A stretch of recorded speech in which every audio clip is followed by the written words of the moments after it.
میں نے ایک دن خواجہ صاحب سے پوچھا، ہمارا نصیب اگر تحریر ہے تو پھر دعا کی کیا ضرورت رہ جاتی ہے؟ وہ مسکرائے اور دیر تک میرے چہرے کی طرف دیکھتے رہے۔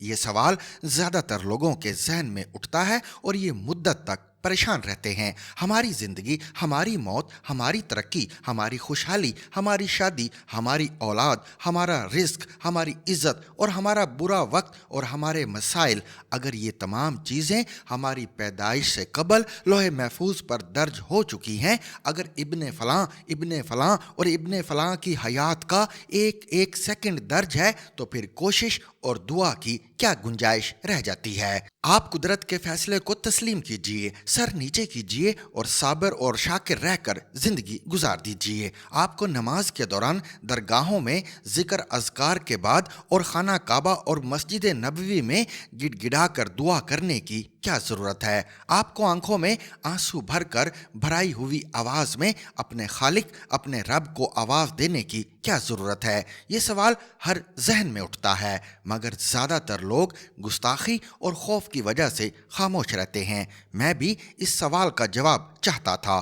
خواجہ صاحب ایک دن تشریف لائے تو میں نے ڈرتے ڈرتے یہ سوال ان کے سامنے رکھ دیا۔ وہ مسکرائے اور میرے چہرے کو دیر تک دیکھتے رہے اور اس کے بعد فرمایا، اللہ کا سسٹم دو حصوں میں تقسیم ہے، ایک حصہ فائنل ہے اور دوسرا حصہ آپشنل۔ فائنل سب کے لیے مشترکہ ہوتا ہے، مثلا دنیا کا ہر ذی روح پیدا ہوتا ہے اور مرتا جاتا ہے۔ دنیا کے ہر انسان کو ہوا، خوراک اور روشنی چاہیے۔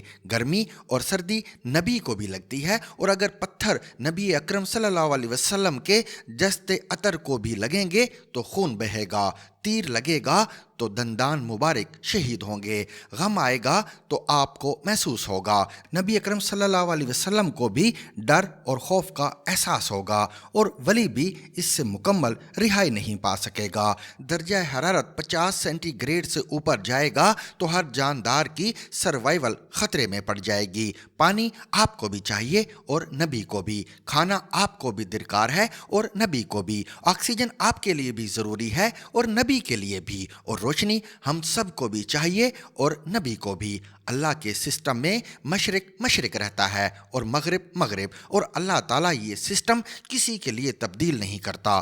ہم سب اس سسٹم کو فائنل جان کر اس کے ساتھ سمجھوتے پر مجبور ہوتے ہیں، جبکہ دوسرا حصہ آپشنل ہے۔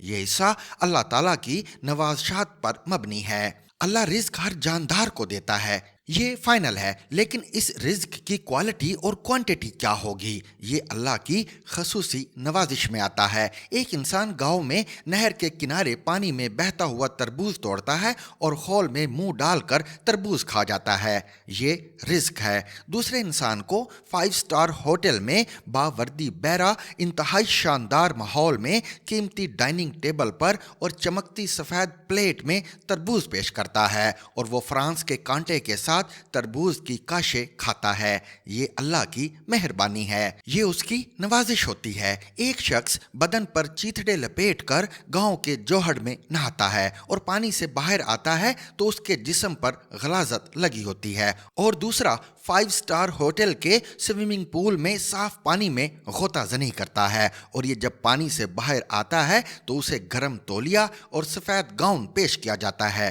یہ اللہ کی نوازش ہے، یہ اللہ کی مہربانی ہوتی ہے۔ ایک شخص رزق، دولت اور ضرورت کے لیے در در بھیک مانگتا ہے، جبکہ دوسرا شخص کاغذ پر دستخط کرتا ہے اور درجنوں غریب امیر ہو جاتے ہیں۔ ان پر زندگی کی خوشیوں کے دروازے کھل جاتے ہیں، ان کی اندھیری زندگی چمک اٹھتی ہے۔ یہ اللہ کی خصوصی نوازش، خصوصی کرم ہوتا ہے۔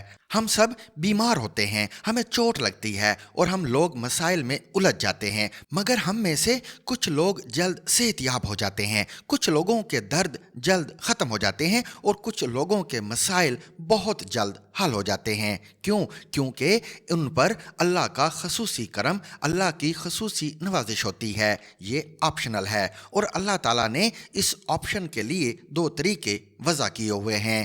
وہ خاموش ہو گئے۔ میں نے عرض کیا، وہ طریقے کیا ہیں؟ خواجہ صاحب نے فرمایا، اللہ کی مخلوق پر مہربانی اور اللہ کے حضور دعا۔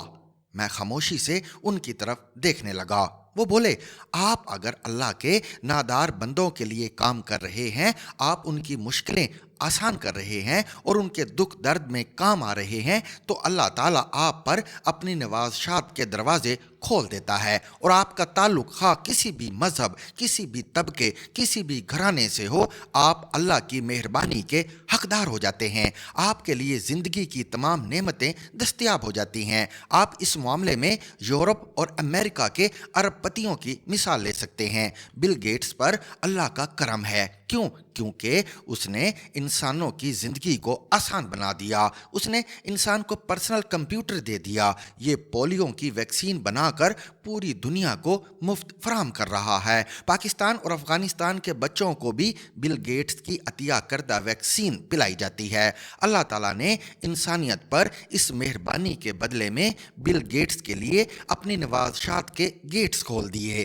دوسرا طریقہ دعا ہے۔ ہم لوگ جب اپنے خالق سے زندگی، رزق، غربت، صحت، سکون، شہرت اور اختیار کے لیے دعا کرتے ہیں تو اللہ تعالیٰ خوش ہوتا ہے اور ہم پر اپنی نوازشات کے دروازے کھول دیتا ہے۔ ہم اگر اس کا رحم، اس کا کرم چاہتے ہیں تو پھر ہمیں اس سے مانگنا ہوگا، ہمیں اس سے طلب کرنا ہوگا۔ وہ خاموش ہو گئے۔ میں نے عرض کیا اللہ تعالیٰ کی نوازشات کے دروازے مکمل بند ہوتے ہیں اور ہم جب تک مانگتے نہیں یہ دروازے نہیں کھلتے؟ وہ مسکرائے اور جواب دیا، اللہ تعالیٰ نے اپنی مخلوق کی کم ترین ضروریات طے کر رکھی ہیں۔ یہ پتھر کے اندر کیڑے کو ہوا، پانی اور خوراک پہنچا دیتا ہے۔ یہ ریشم کے کیڑے کو کوکون کے اندر ضرورت کے مطابق رزق دیتا ہے۔ یہ آگ کے کیڑوں کو بھی خوراک دے رہا ہے اور یہ سمندر کی تہوں میں قید میل میل لمبی مچھلیوں کو بھی رزق دیتا ہے۔ لیکن یہ مچھلی اللہ کی نوازش کے بغیر سطح آب پر نہیں آ سکتی۔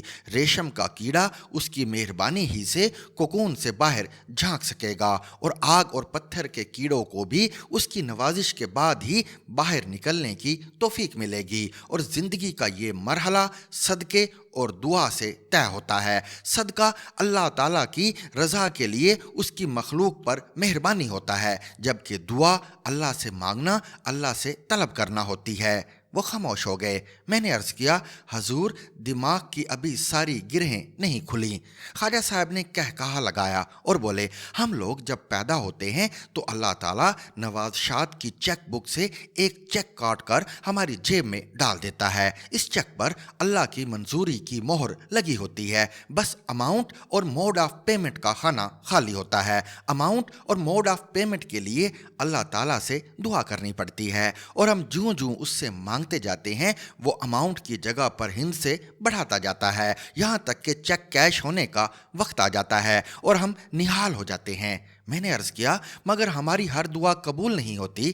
انہوں نے فرمایا، دعائیں بھی دو قسم کی ہوتی ہیں، ایک وہ جن کے ہم اہل ہیں اور دوسری وہ جن کے لیے ہم کوالیفائی نہیں کرتے۔ مثلا امتحان میں پاس وہی ہوگا جس نے امتحان دیا ہوگا اور اولاد اسے ہی ملے گی جس نے شادی کی ہوگی۔ ہم اگر امتحان دیے بغیر پاس ہونے کی دعا کریں گے تو ہماری یہ دعا قبول نہیں ہوگی، کیونکہ ہم اس کے لیے کوالیفائی نہیں کرتے، اور ہم اگر نتائج کے لیے کوالیفائی نہیں کرتے تو اللہ تعالیٰ دعا کی قبولیت تھوڑے عرصے کے لیے مؤخر کر دیتا ہے۔ یہ ہمیں پہلے امتحان میں بیٹھنے کی توفیق دیتا ہے اور اس کے بعد پاس کر دیتا ہے، اور اگر یہ ممکن نہ ہو تو یہ ہمارے خاندان، ہماری نسل اور ہمارے دوستوں میں سے ایسے لوگوں کا انتخاب کرتا ہے جو ہماری دعاؤں کے لیے کوالیفائی کرتے ہیں۔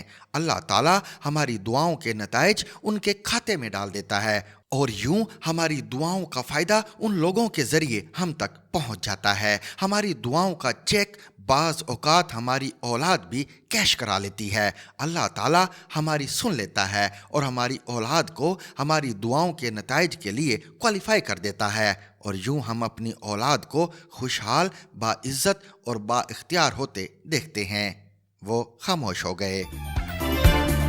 For more informative videos with Chaudhary Javed, subscribe to our YouTube channel.